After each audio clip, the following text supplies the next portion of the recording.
నమస్కారం. నా పేరు ధాత్రి. నేను థర్డ్ క్లాస్ చదువుతున్నాను. ఈరోజు నేను కాలభైరవాష్టకం చెప్తున్నాను.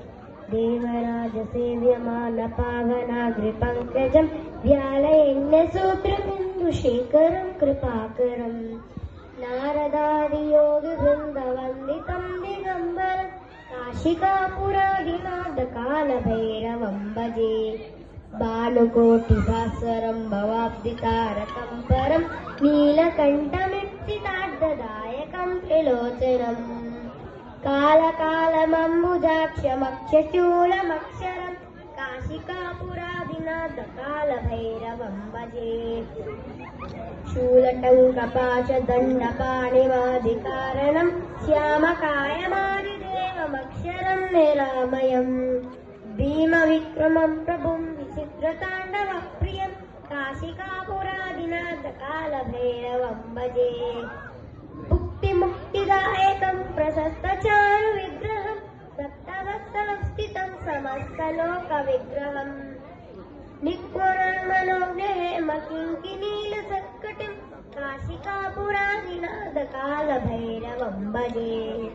ధర్మసేతుపాలకం స్వధర్మ మార్గనాశకం కర్మపాశమోచకం సుషణ్మదాయకం విభుం స్వర్ణవర్ణశేషపాశోభితాంగమండలం కాశికాపురాదినాథ కాలభైరవం భజే. రత్నపాటుకా ప్రభాభిరామపాదయుమ్మకం నిత్యమద్వితీయమిష్టదేవతం నిరంజనం మృత్యుదర్భనాశనం करालदंशमोक्षशं काशिकापुरादिनाथ कालभैरवं भजे.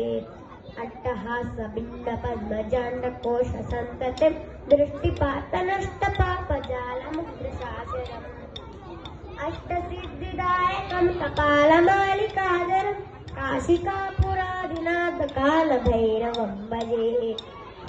भूतसङ्गनायकं विशालकीर्तिदायकं काशीवासिलोकपुण्यपापशोधकं विभुं नीतिमार्गकोविदं पुरातनं जगद्पतिं काशिकापुरादिनाथ कालभैरवं भजे.